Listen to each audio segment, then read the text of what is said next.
Welcome back to another episode of the Shit Stick of Life podcast. I'm Kortney Wilson. Let's get into it. Hey everyone, and welcome to the Shit Stick of Life. On today's episode, well, let's just say it's one I've been very excited about and honestly really honored to bring you. You all know there's been so much conversation, controversy, and even flat out confusion around what the right road to health and wellness looks like.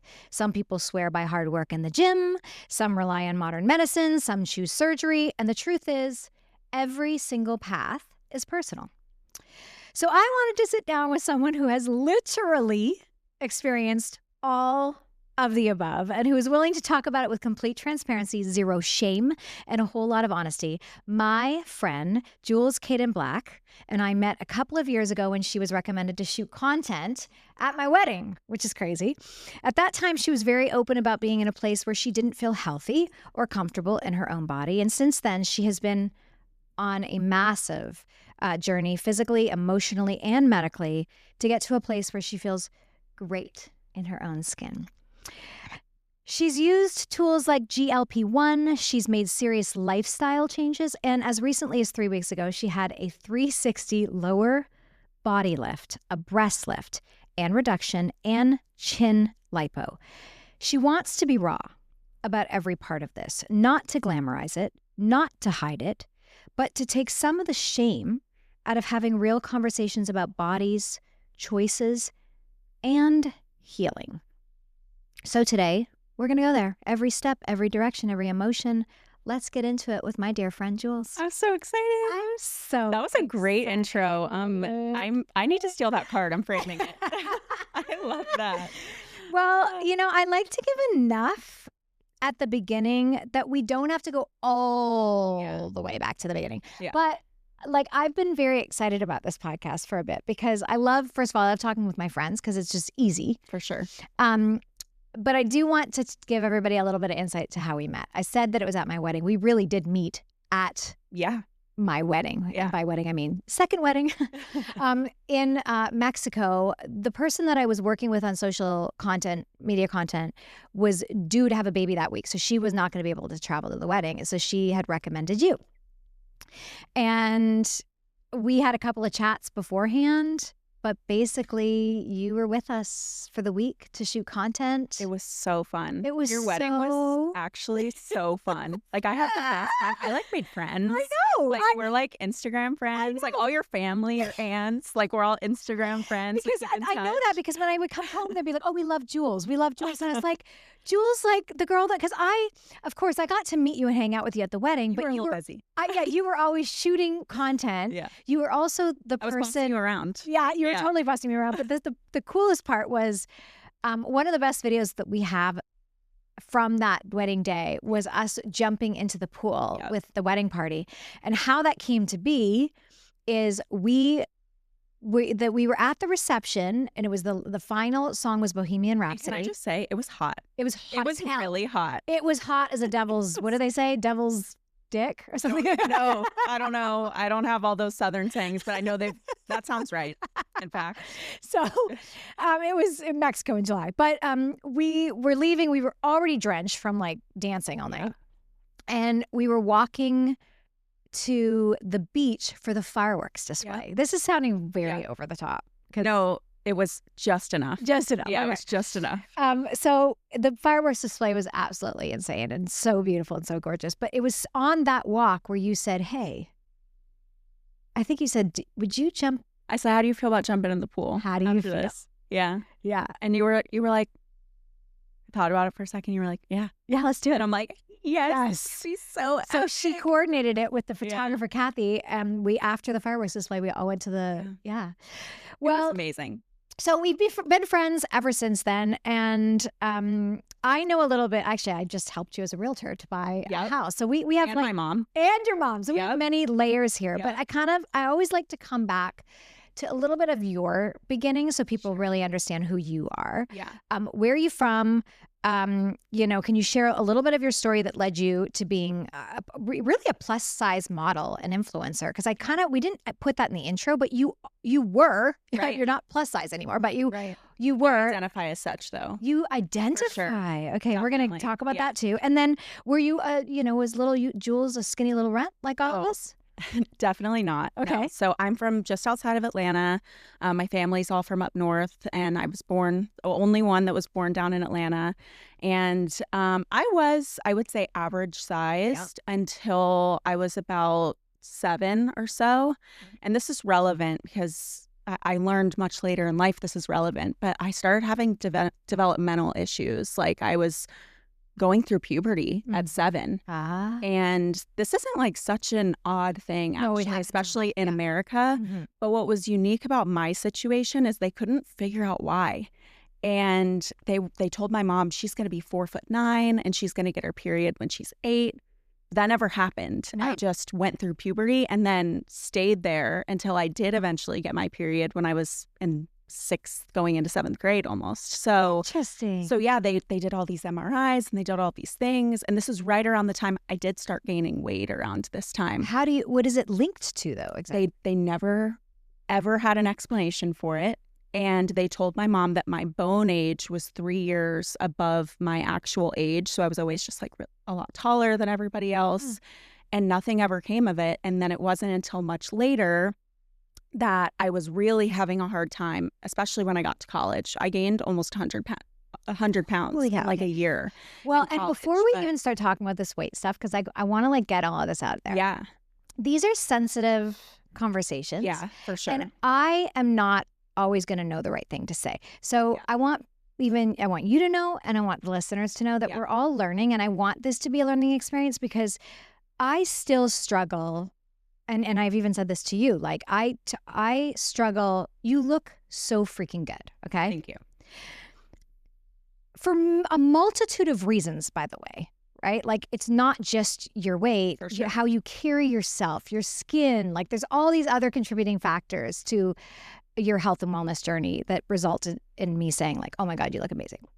But I really, as of late, have been very careful about commenting on anybody's weight, good or bad, high or low, skinny, fat. Like, I don't know. I think everybody needs to be comfortable in their own skin. Absolutely. I also, if I've been working out, enjoy when somebody notices. Absolutely. Same. Yeah. And so it is hard. I think a general rule is, it's best not to comment. But for me personally, like I always let people know this up front, like I've worked really hard to be strong and muscular. So if you want to comment on that, feel free to. But for other people, it's not everybody. Experience. So as you're listening to this, you don't need to send me a message, because we have already discussed this and we're going to speak in complete transparency today, maybe even more so that y'all can understand and I can understand. Like this is a learning experience for me too. Yeah. Okay. So you've got some stuff going on as a preteen that carries on into your teenage years that can be a little bit confusing because you're experiencing hormones when you shouldn't. And for sure. Yeah. Okay. So basically, like, spoiler alert, the issue here is hormones. Okay. So that is what came into play. But I didn't know that until I was 24 or 25. How did you find that out? I finally got the balls to go to the doctor. And I was so scared. I had the worst medical anxiety. You call the doctor and say what? Well, I actually, funny enough, I started my health Instagram page and I'm posting about how I want to get healthier and how, I'm going to the gym. And it's really like my journal and my accountability. And I'm, being very transparent. I've always been very transparent on the internet, probably too much so. But really, like, there's nothing off limits, nearly nothing. Yeah, is off limits, so. I agree. That is a great, for you especially. Yeah. I've also crossed boundaries even for my own self. Yeah, for sure. My own boundaries, and I try to reel them back. But do you mind telling me how much you weighed around that time? Yeah, so You're tall. well, around which time? This time where you had just gained, Okay, so at my highest weight, I was you in your 20s, by the way? In my 20s, I'm 306 pounds. 306 pounds. And How tall are you? I'm 5'8.5". Okay. The half is very important. If you've ever been plus size or overweight, you know that half is so important. Okay, you know what? Okay. Just stop right there. Full stop. She walked into my house today and she was like, wow, you're short. So trust me, nobody knows that extra half inch like I do, okay? I've never noticed how short you are, swear. And I I hope had no shoes on. I broke my own rule. You're not supposed to comment on people's bodies. And that was the first, I don't even think I said hi. I said, wow, you're short. Yeah, my bad. Sorry. I apologize sincerely for that. It was a great lesson too, because we do it in other, areas. It's true. But People say that to me all the time. Oh my God, you're so short. I'm like, I am. But you may have seen me only in shoes, Right, it's true. Okay, keep going. So I am posting everything on my page and I am having a really hard time. Like I am struggling to lose this weight and I'm being, really open about it. And someone messaged me, shout out to Summer if you're listening, and said, I really think you might have PCOS and insulin resistance, which is exactly what I have. What is PCOS? PCOS is polycystic ovarian syndrome. It shows up in a multitude of ways for people, traditionally cis. However, you can have PCOS and I don't have cis. Okay. But And that's testable, like a blood test? yeah, so they can check your hormones and really it should just be a checklist, right? Like if you meet certain criteria, like if there's a list of, let's just say 8 things, if you meet 4 of those things, then you can be diagnosed with it. So I was having, facial hair or just like unwanted hair growth. I was having, excessive weight gain, genuinely excessive weight gain. So during this time, I had just gotten engaged and I was really wanting to feel my best at my wedding. And I've always felt like there was like a fit person living in here somewhere. Like I've always really enjoyed exercise. I played sports in high school. I did Shaun T's Insanity. Remember that? Oh my God. Oh yeah. I wasn't touching that. Like I love really challenging workouts like that. And so that person lived in me. So I was really working hard. I was drinking a gallon of water a day. I was eating really healthy. And in 2 weeks, I gained like 14 pounds, like something crazy. Like it was excessive. And, when you're a big person and you have a certain lifestyle and then you do a 180 of that lifestyle and you start, really making changes, those first couple weeks, you should drop. You should. Your inflammation should be going down. You should drop. Yeah. I gained. Just cutting out sugary drinks and whatever those things, like exactly. the obvious stuff. It doesn't stay like that forever. Yes, for sure. Drop a lot of weight. Yeah. Right. So she reaches out and she said, I really think you should go get checked for this. And I'm like, at my wit's end. And I'm like, okay, I can do that. So medical anxiety is another like huge part of my journey that I talk about a lot because it's very real. And I think that especially for someone that's been overweight your whole life, the doctor's not your favorite place. No. You get shamed, you get ignored, you get, well, you just need to exercise and eat a little healthier. And it's like, okay. So I went into this appointment with a journal with everything that I had eaten for the last few days, let's just say, right? And my exercise and my water and everything because I needed her to believe me. Mm-hmm. And I went to this person's doctor. Luckily, she was local. So I went and saw her doctor that she recommended and I didn't need the journal. She believed me. We were talking, she was like, you sound textbook insulin resistant and PCOS. And I'll test you. To make sure. Yeah, I'll test you. And of course, came back, my testosterone was high. And my insulin was high. Does that explain some of the things from you being a preteen? 100%.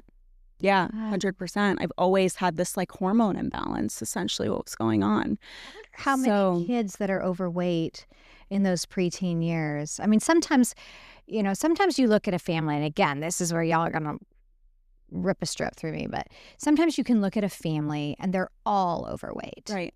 There's definitely a lifestyle. There's a lifestyle factor. Denying that. Yeah, that's right. But I think there's so many women that feel the exact way that I felt, right? Which is, well, I'm not really eating that poorly. Like I'm not eating an excess of calories. I'm not eating tons of fast food. I mostly eat at home and I'm drinking water and I'm not, you see these people, on TV shows and online and things like that. And you're like, well, I'm not doing that. So I don't understand. And so it feels like this mystery. And then you're like, well, I guess I need to eat 800 calories a day. And sweat it out like the biggest loser. But that was me. I said, I'm not doing enough. I must not be doing enough because I look like this. So to find out that there was a reason validated was so validating, and I had so much shame.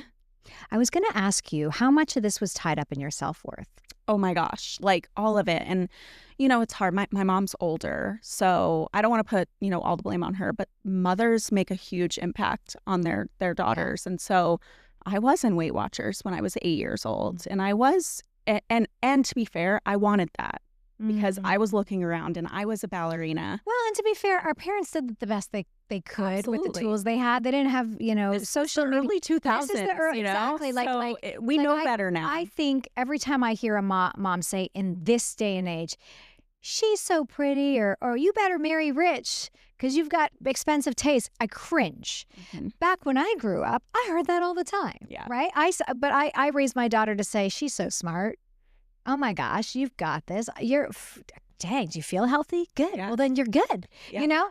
But growing up, I was not skinny nor overweight. I was just average. Average, right. I would have killed for that. Yeah, you would have killed for that. And I wanted more, right? Yeah. But I also, you know, was the only girl in ballet class that didn't throw up before ballet class. So I was kind of the chunkier girl. Right. As a dancer because I didn't succumb to those things. And I do appreciate that my mom didn't shame me ever for being maybe a little bit heavier. So it is something that moms have to think about. Okay, so now you're 25. What you're engaged to be married? Yeah, and I hope nobody fact check me. I'm around 25. Around, yeah. I'm somewhere in there. 20s. Yeah. So you're getting married and you want to lose weight for the wedding. I just want to feel.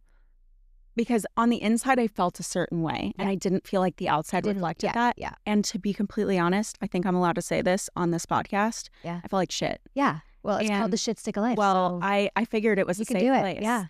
I felt horrible. I felt lethargic. I felt my body was hurting in a way. I was notorious for taking my bra off, like at a restaurant in the middle of a meal, because I could. My back pain was so intense from just having these gigantic things sitting there. I was really uncomfortable.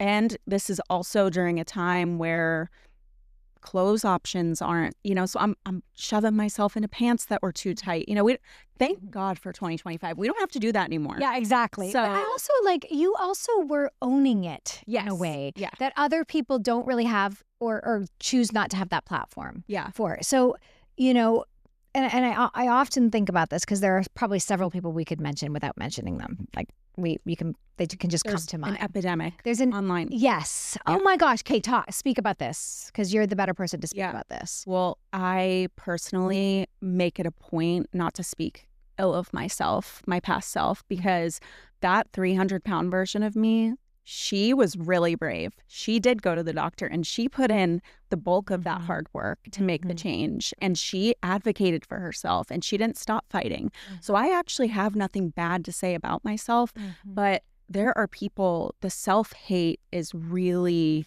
is a lot. It is a lot. And, you know, we've got the skinny epidemic going on. We've got both sides of it. You know, like we can't look at people that are crazy obese and talking about them feeling healthy as the best example, knowing that those things can lead to really terrible things in our health. Sometimes. And we also can't applaud the skinny minis who aren't eating because those things are also leading to these terrible things sometimes. And where is this, is it just a situation where there's something for everyone out there and whatever makes you feel good is good, or is there a line that we cross? Well, I'm going to kind of go back a little bit on what you said because, you know, there is a level of like we have my 600-pound life type people, right, who are living lifestyles that like any person, I'm sure even themselves, can agree is not a healthy lifestyle. But then we have other people, and this was a huge part of it for me too, of the shame part, right? And I would have family members that would make comments and say, well, we just want you to be healthy. And it's like, well, really, like I am healthy. Like I didn't know that there was like a medical issue going on, but like my heart was good, and all these like vital things were all okay. Now I was also young, so obviously living with these things for a long time makes a big difference too. But I do genuinely believe in health at every size. Like I do think that there are people who are healthy as can be living in a big body too. So I want to kind of It's interesting. I have to be convinced of that, because when I see people that are 400 pounds and okay, let me jump back. I have friends that are 100 pounds heavier than me that can run circles around me from a health and wellness standpoint. For sure. They quite literally can run way further, way faster, lift more, eat better. Yeah. Yeah. I do think there is a line, however. I agree, but I think that the line is, are you drinking your water? Are you eating a balanced diet? Are you moving your body?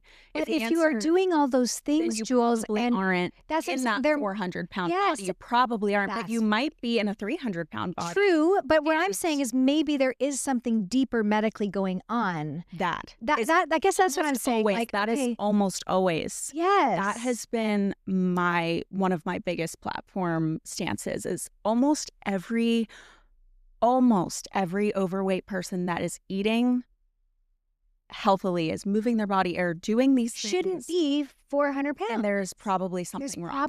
There's probably something okay, wrong. we are not medical experts, by the way. So like, no. We are just having a conversation, and you can disagree with us. Okay, so doctors weigh in. Yes. Yeah, doctors, please weigh in.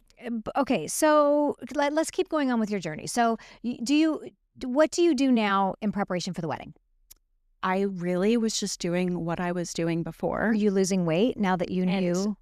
So my doctor prescribed me birth control and metformin. This was the initial things. What is metformin? Metformin is actually a diabetes medication. Okay. But it is commonly prescribed to treat PCOS. So I got put on both of these medications, PCOS and insulin resistant. Not everybody who has PCOS is insulin resistant, but a lot of people are. Okay. So I get put on this. Well, in 1 week, I lose 11 pounds. Jeez. And this is actually, and I don't want to get like too off topic. Do you have a lot of diarrhea at the same time? No, actually. I was actually mostly okay, but metformin does hurt your stomach. Like it is a big side effect. I have a friend that took it, and I feel like that was if you are eating properly, you're probably okay. But if you are going and eating fast food and fried food and all those things, your stomach's going to hurt. Okay. So it kind of prevents you from being able to, kind of like how weight loss surgery, right? Like you just can't do that or you get sick, similar with metformin, same thing. So without getting too off topic, my dad is also dying at the same time. So I've gotten this diagnosis it was September 11th, I remember, because my birthday is September 13th, and I cried when my doctor told me, and I said, am I going to be able to eat birthday cake? I remember just like being really like, because you thought scared. You had diabetes in that moment. Yeah, well, I just thought, oh, my whole life is going to like change because of this. And I think it's very common for people, like I hate the word diet, but like when you do change your diet, and you do decide, okay, I want to live a healthier lifestyle and I want to make these changes, I think it's very common to feel like I'm never going to be able to enjoy the foods that I love ever again. Mm-hmm. Well, that has not ever been the case. By the way, I want to also say I never counted a calorie ever on this journey. I lost 125 pounds. Wow. I refused. It was very triggering for me. I counted my protein. And for the beginning of my journey, I did track carbs. And so really my goal was just to eat a lower carb diet. And then it was food pairing. So pairing lower carbs with high protein. So anytime my doctor said, you can eat a piece of pizza, but just have like a piece of grilled chicken on the side. And I'm like, I can do that. I can totally do that. That's so doable. So there was never any restricting on this entire journey ever for me, because it just wouldn't have worked. I had too much diet trauma leading up. So yeah, really, like I was going to Orange Theory at the time. Then I switched to. You were working out. Oh, I was working out, and I've always I like working out. Yeah. So that's the misconception with people who are, heavier, is that they're not working out, and that's just not true. I for 100% know that. Totally. From some of my friends. Yeah. So yeah, I was definitely working out, but yeah, I was really just mostly doing similar to what I'd already been doing, except it worked. it worked. You got married. You were happy. And then it stopped working. And then it stopped working. Why? Don't know. To this day, I have no idea. I was doing all the same things. I'd lost about 80 pounds. And for the life of me, I could not figure out what was going on. So did your doctor have any suggestions? Like, did you have to take more of the medication? Does it just like become immune? We started running all these tests again. I did get diagnosed with Hashimoto's at that point. Okay. What is Hashimoto's? I hear this all the time. So I feel really educated about PCOS, insulin resistant stuff. When it comes to the Hashimoto's stuff, I'm so much less educated because I actually do nothing for it, full transparency. Okay. I did initially. They put me on a couple thyroid medications. It's an autoimmune disease. It's an autoimmune disease. Yes. So, but it does, a lot of people with Hashimoto's do tend to struggle with their weight as well. So I feel like I'm like, gosh, I have this trifecta of things that just like really just roadblocks. It's not impossible. I don't want to like ever have anybody lose hope that you can't make changes. I mean, I'm sitting here as an example of someone you can, but I didn't make those changes without tools, and I'm very transparent about that. So at the time, he wanted me to try Ozempic, and it's just this new, groundbreaking. Okay, so what year is this? This is 2021. Okay, so guys, we're pretty current at this point because Jules is a little bit younger than me. Yes. So now we're in 2021. I'm starting to hear about Ozempic now. I'm one of those people, again, naivety is bliss. I've never needed medication. So I immediately turned my nose up to this. Yeah. Because I think this is a quick fix. For sure. People are going to, be all drugged out on something. There are going to be side effects because how do we know? It's, in the 50s, we had doctors smoking in the birthing rooms, right? Sure. So like, sure. There was talk about the Kardashians using it, and there was definitely a lot of abuse, and still is a lot of abuse. And I wanted to have this conversation, not because I just love you. I think it's really relevant right now because now I know several people who have taken this journey, and mostly all of them have been quite successful. Yeah, and it has put them in another gear as far as their health and wellness journey. Yeah. And allowed them to explore other things. So in this moment in 2021, this drug comes on the market and it's not readily available. No, I got free samples from my doctor. Okay. Yeah, I got free samples. Yeah. And so I was like, okay, I'll try it. Mm-hmm. And I was so violently ill. This was Ozempic. I was very, very ill. Like I was. Did you rush to get them? Like, were you like, great weight loss drug? I want it. No, I was really just more. I mean, they gave me phentermine. They gave me. They put me on Vyvanse to try to suppress my appetite. None of it was working because it wasn't. You weren't really eating problem. It wasn't an eating problem. It was a hormone problem. So the Ozempic in theory would have worked, but I couldn't tolerate the side effects. So he told me, all right, you got to stop. At the same time, I run into other medical issues, which I'm happy to talk about, but it will put us so far off topic that if you're interested, it's a highlight on my Instagram, so you can go look at it. I remember I did have, remember that time, I had, I'm just going to be very matter of fact, I got an anal fistula from laser hair removal. Yeah. And oh my God, I did not know that part. Yeah. That it was over laser hair. I figured that out later. It's a theory, but it's a good theory, just so you know, because it is a listed side effect. It's very rare, so don't freak out. Like, it probably isn't going to happen to you, but if it's going to happen to anyone, it's me. So it did happen to me. I was with you through this. I remember when you went through this surgery. For sure, because it took 2.5 years of my life. So fistula, and you get that solved. But during this 2.5 years, it's harder to work out. No, not harder, Court. I quit. Quit working. Yeah, like full stop. I was so depressed. I really, like, my mental health was in the shitter. Like, it hurt. It was painful. I felt gross. And I'm newly married now, and I went from feeling on top of the world and running a coaching business at the time. I hate the word coaching, but it was essentially, I had this program that all these women were a part of, and they started, I couldn't practice what I was preaching anymore because I was recovering from surgery after surgery. I mean, in 2021, I had 3 surgeries in 3 months. So it was, and these were really horrible surgeries. Like now, and we'll get there, I just am fresh off this surgery. I am realizing how intense and horrible that surgery was. I remember after you went through all of that, you were not yourself. Oh, I canceled on you. I would never do that. Yeah. Remember? And also one time you didn't cancel, but I remember we were at the lake and I remember just. Oh, I was so depressed. You were just, you were, I don't know that I would have thought that you were so depressed, but you definitely were not in a good headspace. And, when you're not in a good headspace and you're grasping for the next thing and you're like, and I remember us talking about it, like, oh yeah. And I had never known you to be that, but also I've been there. We've all been there when we get hit by the shit stick of life. And I remember feeling for you pretty seeing hard. Me sitting here today versus that person, like you may not have really realized it at the time, but now like this is me, right? Like this is me in a healthy, normal, happy space. Back then you were flailing a little bit. Oh yeah, like, for sure. And I want to just take a second because during this whole thing, I always want to keep coming back to you are an influencer, even though I hate that word for myself, for you, for everybody. Content creator. I don't even know if that's any better, but whatever we are, whatever you want to call it, you have a following. Yeah. You're, trying on cute clothes. You're a great representation for somebody who's not a size 2. Sure. Out there. Like you're like because a real woman. You wore it. You owned it. Crop tops. Yes. Yeah. For sure. Yes. And I love that. And I want to touch on that because I want to get back to that in a little bit. Yeah.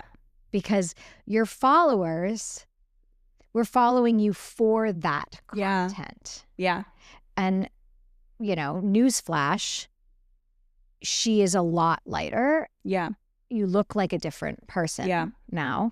And you have the same followers. Obviously it's ever changing. Yeah. So I want to link these two things at the end of this. Yeah, so let's just remember. We'll go back to it. Okay. Okay. So you have gone through the surgery and now what? So after I had my last surgery, it took me 5 months. He said, we're not sure if this worked. We're going to find out. If you heal, it worked. And if you don't heal, then we have to do another surgery. So I'll see you again in February, and that's when we'll know. My surgery was October. So I was in this kind of limbo waiting period. And in February, I got the all clear. And in March. This is 2024. 2024. In March, I got back to it. It was like when I got the all clear from that doctor that I was done after 2.5 years of hell. Yeah. I felt an instant. I was on depression medicine, by the way. I was not well. Yeah. I literally cold turkey, again, not a medical expert, don't take my advice, but I really cold turkey stopped taking those meds. Okay, maybe I weaned myself, but I stopped taking them. I was like, I'm done. I don't need this anymore. I can be me again. I can leave this in the past. Like, I just felt like I walked outside one day and the sky was blue again.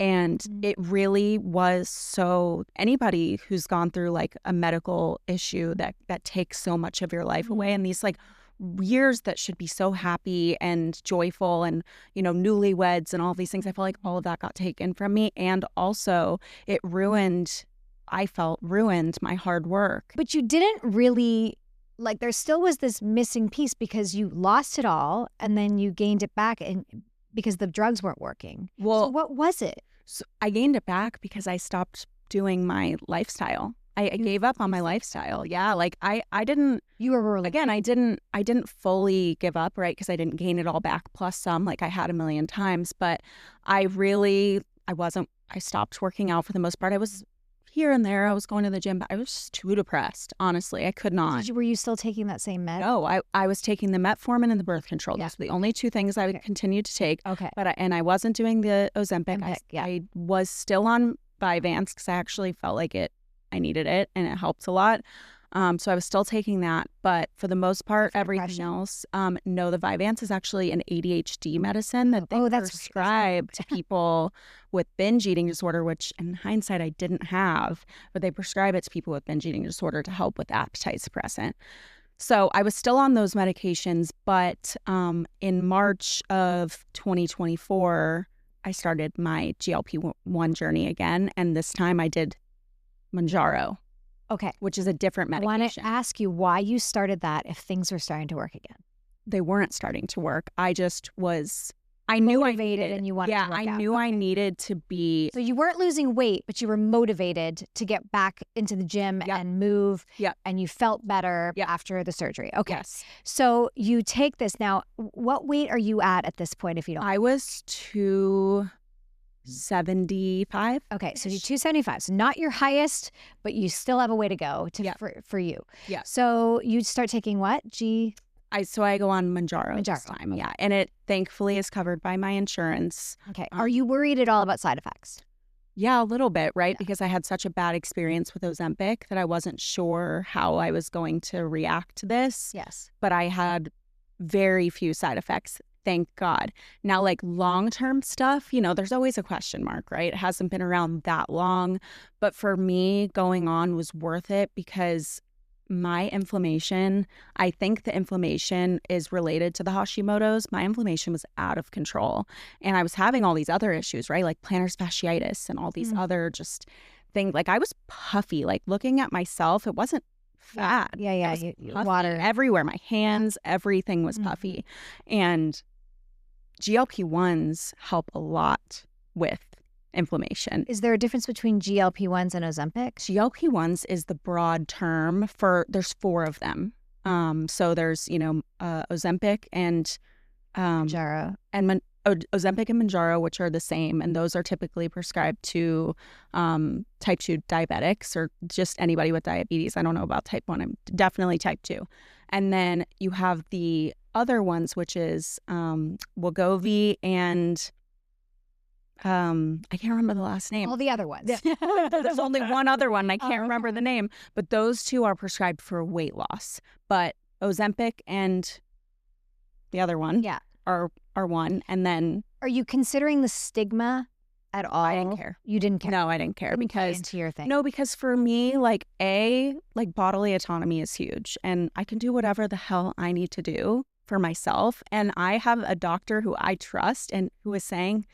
This is your missing piece. This is what's going to get you because outside of... And you're not looking for a quick fix. Oh, you're putting in the work. Absolutely not. And I think that's really important to say. Like, do you feel like there are people out there? Oh, for sure. Okay. Yeah, I mean, yeah. But you're never going to finish that sentence so people know because, there are people out there that, aren't willing to put... It's not even that they're lazy. They just don't have the tools or the systems to figure out how to get on their feet and make a plan. And taking a drug is always, putting something in your mouth is always easier.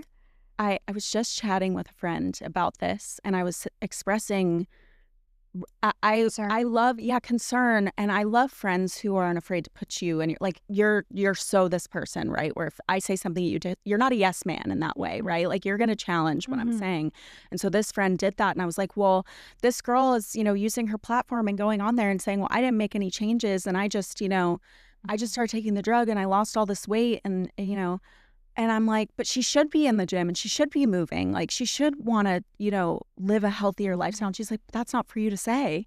She's like, that's not bodily autonomy. And I was like, oh my gosh, you're totally right. I'm wrong for that. But I do feel really passionately about exercise because I just think movement is good.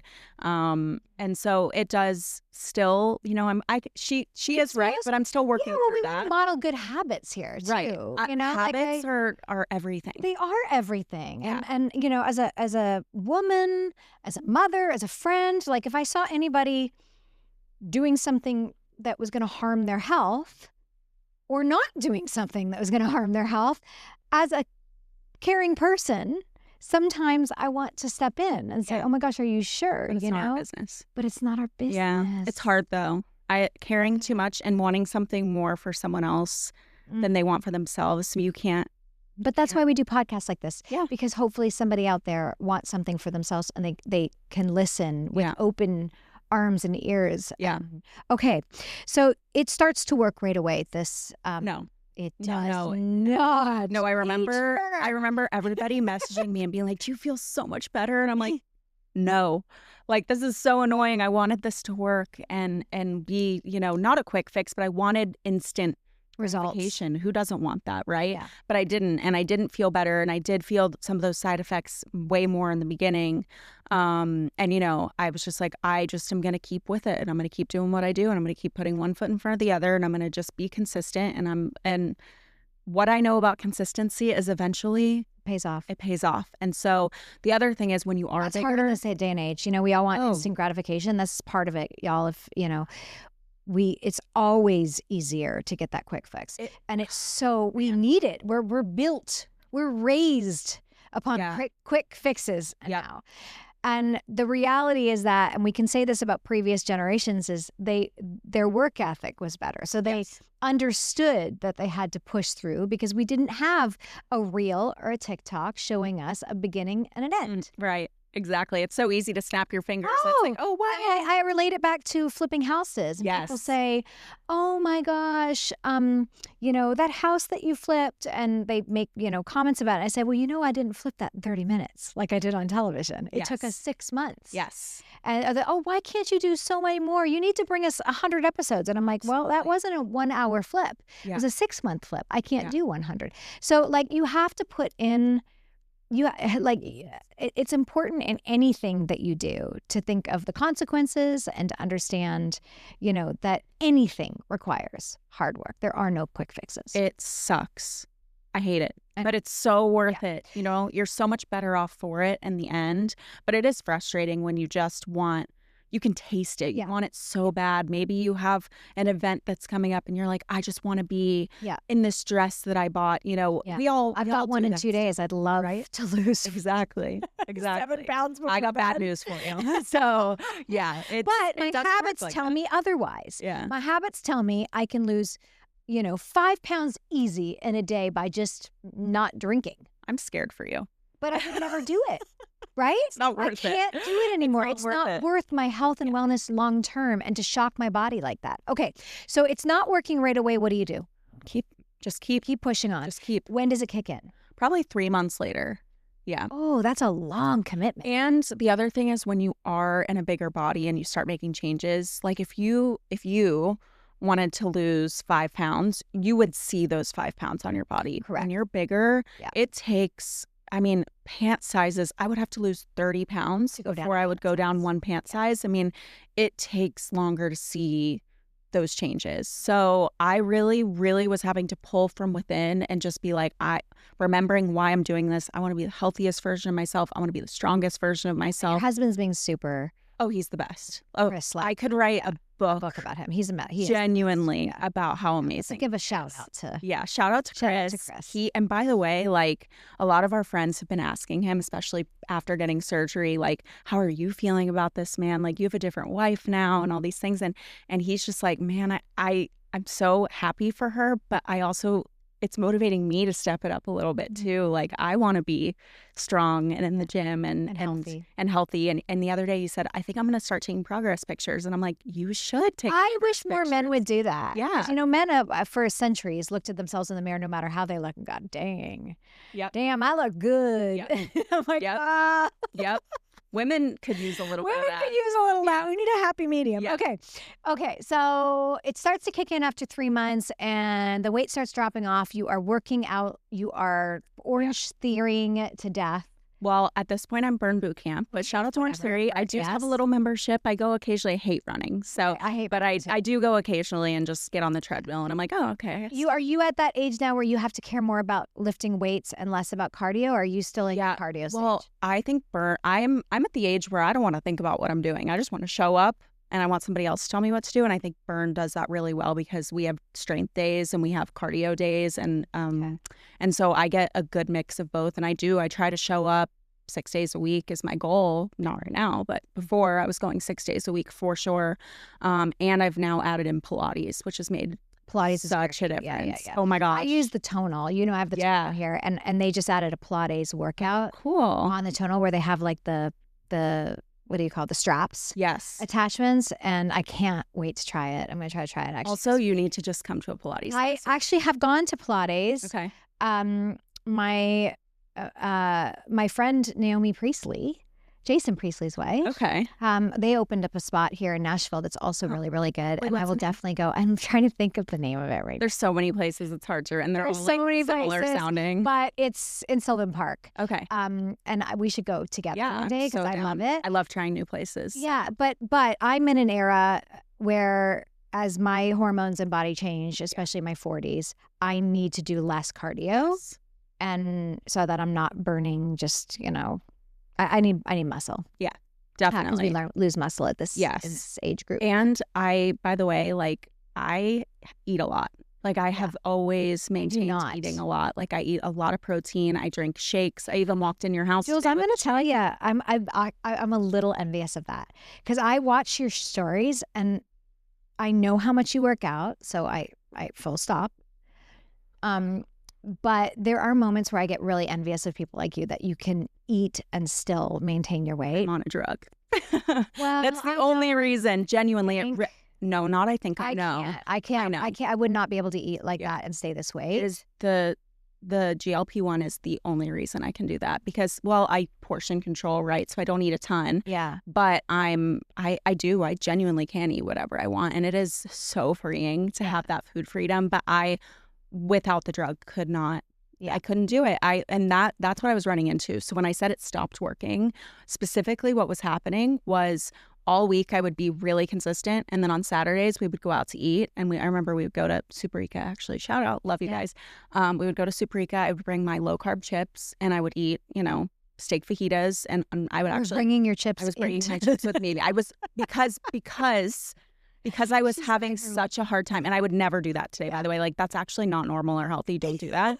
But at the time, I was really, really frustrated because I was going out to this meal and I would gain 5 pounds after. And it wasn't just 5 pounds on the scale. Oh, it's water weight. It'll go away in 2 days. No, it wasn't. That's the thing. Mm-hmm. It was staying with me. And it took me the entire week to lose that 5 pounds, get back where I was. And then it was Saturday again. And guess where we went? Yeah. Superica again. Yeah. And I gained 5 pounds again. So that was the pattern. And by the way, it's maddening. It is maddening to be in that place. And I do forgive myself for bringing those chips with me. I wouldn't never do that today. Yeah. I just wouldn't because it's actually that's not healthy. So if you're doing that, you need to ask yourself why. It's not healthy, but is it? It's an eating disorder. No, it's an eating disorder. It's an eating disorder for sure, which I have dabbled in. Mm-hmm. I think most women have, Most women have. I am one of the few that has not. But I'm very self-aware, so I know. Hence, my portion control is just built into my. If I want to stay this weight, it means that I can't have 2 glasses of wine. It's one glass because I know that 2 or 3 makes me gain weight. 5, I literally could be 5 pounds heavier the next day. I'm also short, so I take in way fewer calories than somebody that's 2 or 3 inches taller than me. Never mind 5 inches taller than me, which has to be taken into, I know that because I've never counted calories until last year when I was trying to drop weight. I gained weight for the first time in my life. And I had to count calories, mainly to count my protein. Right. Because as a vegetarian, I wasn't getting near enough protein. For sure. And as soon as I started getting more protein and keeping my calorie count down a little bit and working out, no cardio, all lifting, my body shifted. Oh, I bet it shifted. You saw such great results, and I'm keeping that up. But it is important to know that this is a personalized thing. You have to know your body. If you know that you gain weight when you go out and drink beer on Saturday night, well, it's a choice. Absolutely. It doesn't have to turn into an eating disorder to have 1 versus 5. For sure. Okay, so I want to now come into this kind of present moment. It's working. You are dropping the weight. Yeah. Pretty significantly every time I see you. Yeah.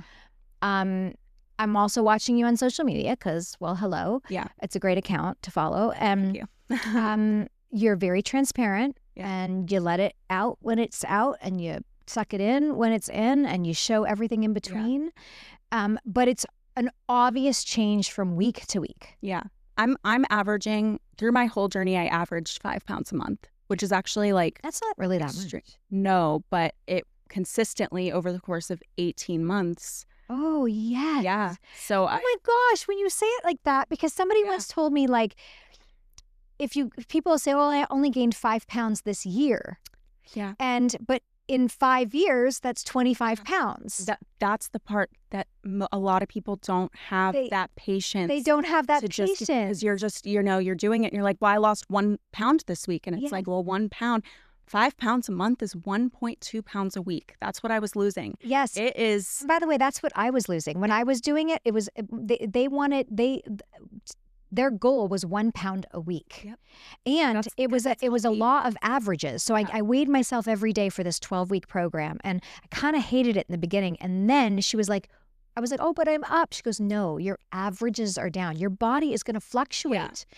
That's just life. But suddenly your fluctuations are going down. Yeah. So that's it. And that's why losing weight sustainably is so frustrating, right? Because 1.2 pounds a week is something you can gain overnight. Yes. Right. So you might get on the scale one day and be up 2 pounds, and then the next day, but that's where that patience and consistency and not punishing yourself and just being patient, and don't get discouraged if you've gone out and then go do a row of cookies. I get so many messages from people. Yeah. Like, how do you keep it? And I'm like, you don't have a choice. You just have to keep going. You just have to.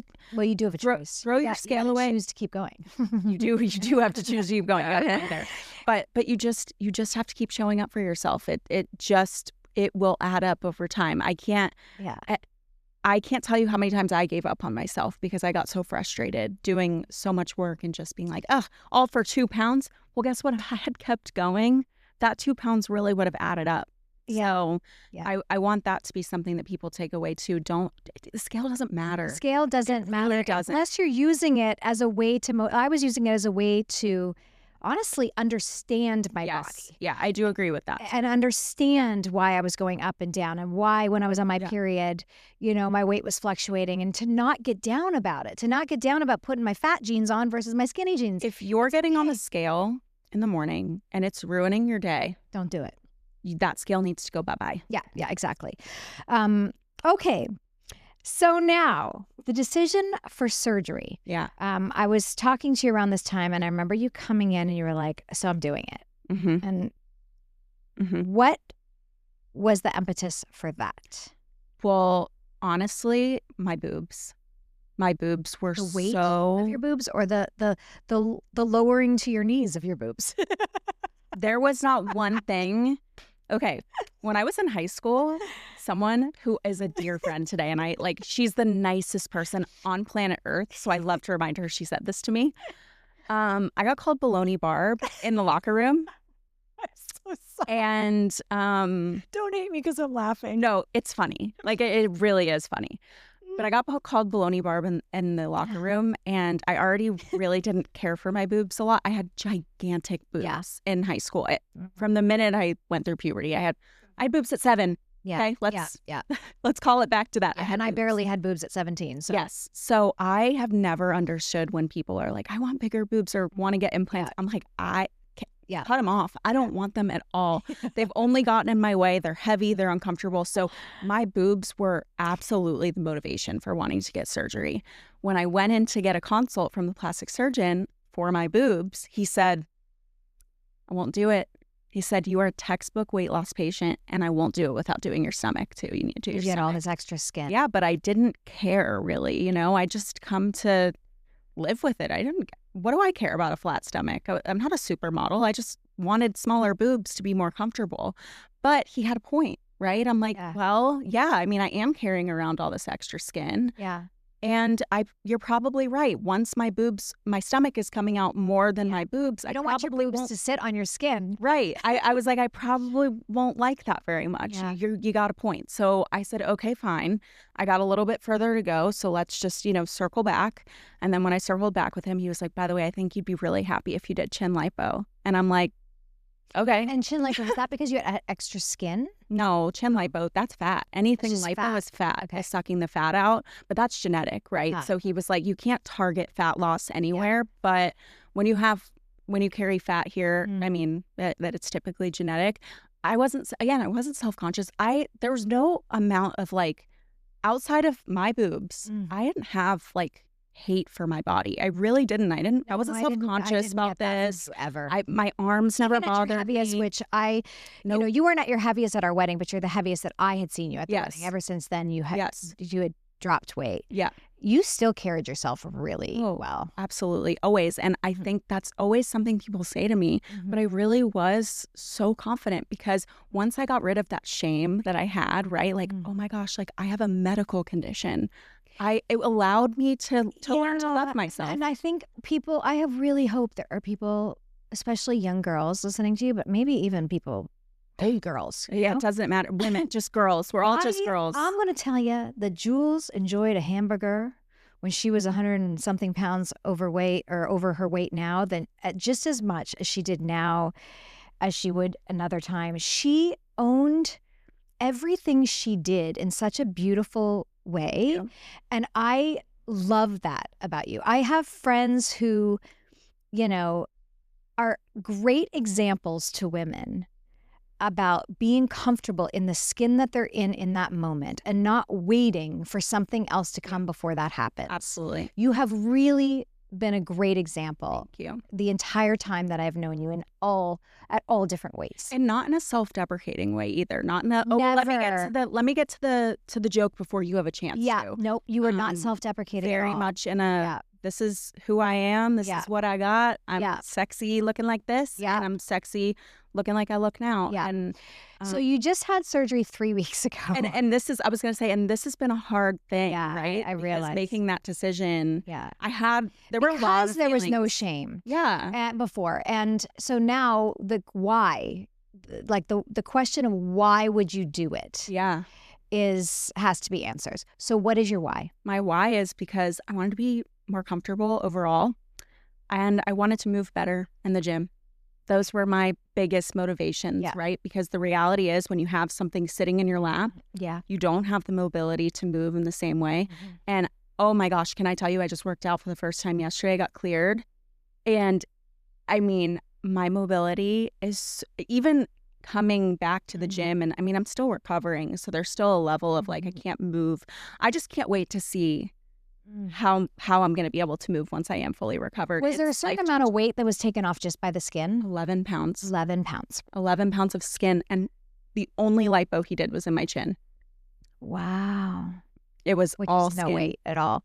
All skin. So it was all skin. 3 pounds from my boobs. And the rest all from, and I had a 360 lower body lift. So it went all the way around. Wow. So 11 pounds total. How was surgery? So fantastic. Yeah, it wasn't as hard as you anticipated. The recovery wasn't as hard as you anticipated. No. You were scared going in that there was going to be a lot of downtime. Again, medical anxiety for sure. Definitely did so much research, joined groups. So, of course you see horror stories, and I'd followed a lot of other creators who were going through the surgery as well.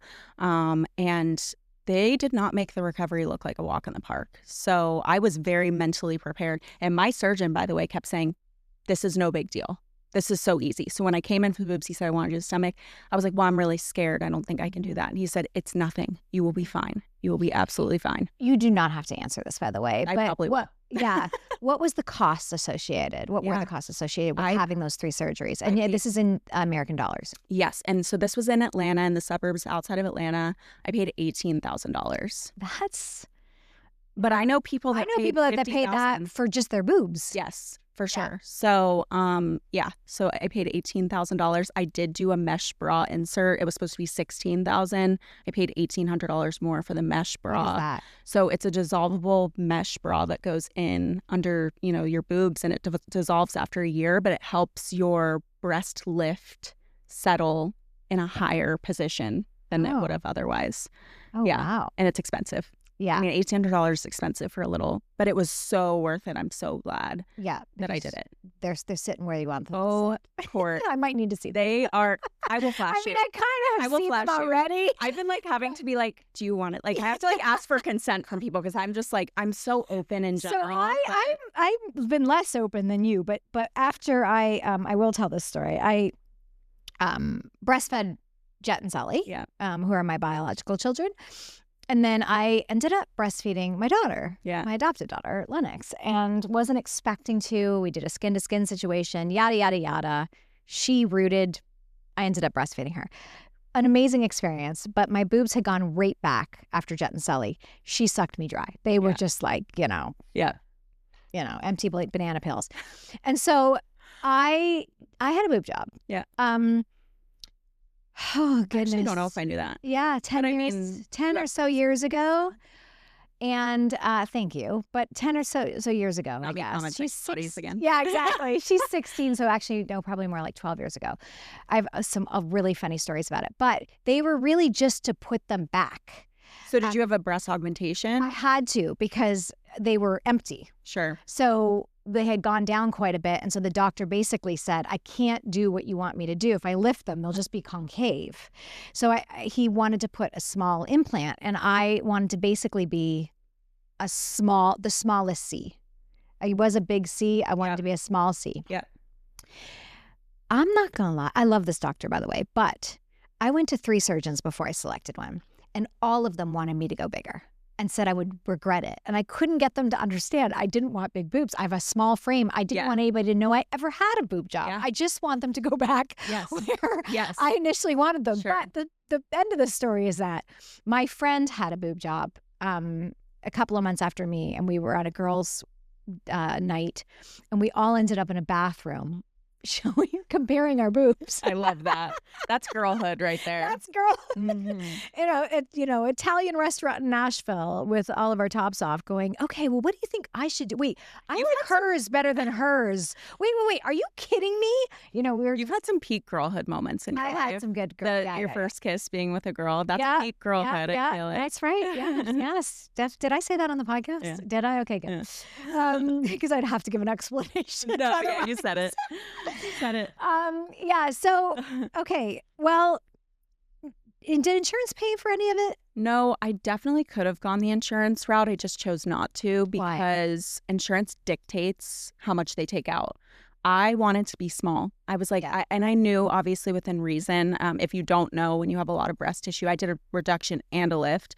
When you have a lot of tissue, they can only go so small. They can't just be like, okay, you want to be an A? Got it. There's a limit on what you're limited. You're restricted on what you can and cannot do. And with if you're going insurance, they say you're only allowed to take this much out. Like you can't choose the size. And I knew that they were going to end up being bigger than I wanted them to be. Yeah. So I chose not to go that route. Now, getting a tummy tuck covered by insurance, it happens. They will do it. Sometimes it's very hard and you have to have a very severe case that's like impacting your health. My stomach really was like quite normal, to be honest. Like I that's what I'm saying. Like I looked like a very normal average woman. I looked maybe more like someone who'd given birth. Yeah. I looked like a mom. I had a mom's body, in my opinion. No offense to all the moms out there. No, because there's no offense. That's the thing. Like it was very normal. Like there was nothing wrong. And that's where I've had kind of a hard time. It's like, well, why'd you do it then? It's like, well, because I haven't had kids. Is there any part of you that grieves your old body?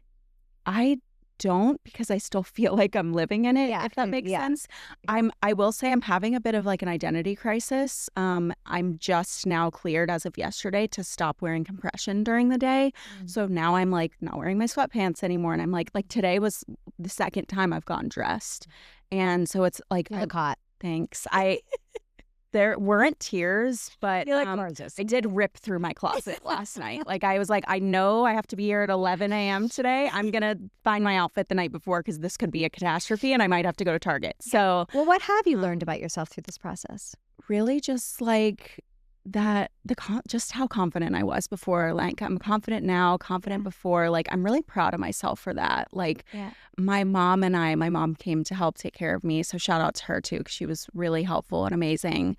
And we were watching my old TikTok videos from like 2020 and 2019 even. Like I was doing a lot of transitions of, for my biggest self. I don't do it as much anymore. I do sometimes, but I struggle with that because it's like, is that being disrespectful? I don't know. In any way. I don't ever want journey. You got to do what you got to do. But yes. Yeah. So I know my intention behind it, but I just don't ever want somebody to look at me and be like, wow, that girl hated herself and that's what I look like. So I should hate myself too. Have you gotten that feedback? Okay, wait. No. That first thought. But yeah. So my mom says to me, we're watching the video and myself at my biggest shows up and she goes, oh my gosh, she's like gasping every time I come on the screen. It's kind of making me laugh. And she goes, what do you feel about yourself when you see yourself like that. Like, I think she was fishing for me to be like, I'm so disgusted and ashamed, you know. Yeah. And I looked at her and I said, indifferent. Good for you. I really am indifferent. So I feel a tad indifferent about this body, but definitely excited. And I think the boobs are at the center of that excitement. Can I be vulgar? You can cut this out if you don't want it to be in there. My vagina is my second. Really? Yeah, that's something that a lot of people don't talk about. But when you do a tummy tuck or any sort of like lower body lift, it lifts everything. Like I didn't even think of that. Yeah, it lifts everything. So I'm like so happy with the way that looks. I'm so glad we're keeping that in, because I think there are going to be people out there that relate to that and go, oh my God, I didn't even think of that part of it. I posted my pictures today, and I went all the way around. So all the skin on my legs and my butt all got lifted up. And the difference in my side leg, people were like, did you do your legs too? Yeah. And I'm like, no, you did. It skin. Lifts all that skin up. Yeah. That's why I call it a lower body lift, I guess. That's what I did with my boobs. I mean, we're just a different part of your body that you're lifting all that up. 100%. Okay, so a couple more questions. What's next in your health and healing journey? Getting strong. Okay. Yeah. Mentally, physically? Really, no, the mentally already, I mean. You're there. Yeah, I've been in therapy for a long time. Yeah. And that's been a huge part of my journey too. Do you recommend being in therapy if you're going to go through this process? 100%. Absolutely. You have to. You actually really don't have an option. Like, I actually think plastic surgeons should require it. I agree because I've heard from people consistently, and I was really worried about this happening to me, that after surgery, they saw themselves and they cried. And they were like, what did I do? I can't believe I did this. I did cry actually after seeing myself for a couple of reasons. A, because I was like, holy shit. Like, I don't know what I was expecting, but it wasn't to look like this, genuinely. But I also cried because it was a little bit scary. When they took the tape off, I was just like cut in half. And I'm like, wait, you're not going to replace the tape with anything else? You're just going to let me walk out like this? So you have to be mentally prepared. Yes, you have to be mentally prepared, and you have to be in therapy. And I started therapy way before surgery. Yeah, I mean, you were ready for this. Yeah. What's one thing you want listeners to walk away with today? Just really being willing to, if you're going to go through a journey, doing it with love for yourself. And doing it anyone else, not because some boy told you to do it or some girl told you to do it or your parents have shamed you. Because anybody called you baloney barb. Because not because you're baloney barb. No. You have to do this for yourself. Yeah. And but really not just that. Doing it because you love yourself, not because you're punishing yourself, and not because you can't stand the sight of yourself, or because you hate yourself so much and you just you think that this is going to solve all your problems if you just lose this weight, because by the way, it doesn't. No. You have to do the work mentally to love yourself, and that's, your own journey. So if you need to go on that journey first and then maybe start your health journey after, that's understandable, but they go hand in hand. And no different than having a baby. A baby's not going to solve your relationship issues. You have to understand who you are before you make a big life change. And lastly, where can people follow along with your updates? Oh my gosh, fun. Okay, so I have 2 Instagram pages. One of them is Jules Kaden Black. We're going to put this in the show notes too. Perfect. And the other one is Say Yes #2 The Fresh.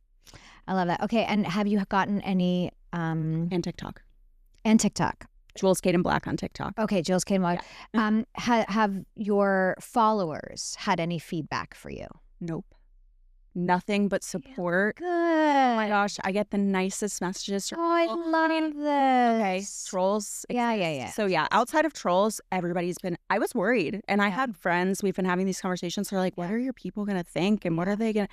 And I'm like, honestly, I've always been body positive, but I've also always been on a weight loss journey. For the duration of my time online, I've been someone seeking. So they've been a part of that journey. And so they're happy for you. They're happy. And maybe even motivated and inspired. Definitely. I'm really glad, because I do know that some influencers, when they have drastic changes that happen in their life. Why? Well, for a lot of people, specific to weight loss, I can't say changes in their life, and I interrupted you, so sorry. But when people get hate, I think it's because they are either talking bad about themselves or they were not authentic and honest about what they did and how they went about it. And I struggle because people are like, well, you don't owe it to anybody.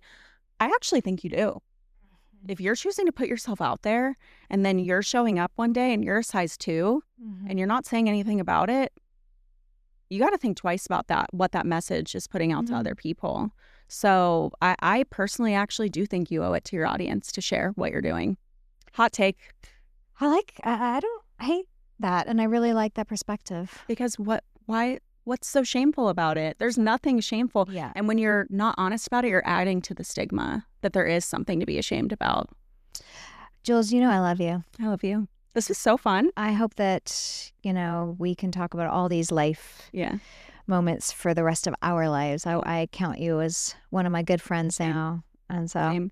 Okay, friends, thank you so much for, no, you're not, for being here and for speaking in such transparency. I know it's going to affect a lot of people. I hope so. And if anybody ever, I try to respond to all my DMs. So if you ever want to have a conversation or you want to challenge anything we talked about, my DMs are open. Yeah, mine aren't. Don't I know yours are. Message Jules. Cheers. Bye. Hey everyone, Court here, and something you may not know about me is I am a real estate agent in Nashville, Tennessee. But wherever you're moving, anywhere in the world, and yes, I did say the world, I have built a trusted network of realtors that I would love to connect with you. So no matter where you live, reach out to me and I'll do just that. Thank you so much for listening to another episode of the Shit Stick of Life podcast. Please remember to like or subscribe wherever you're listening or watching. Much appreciated. See you next time.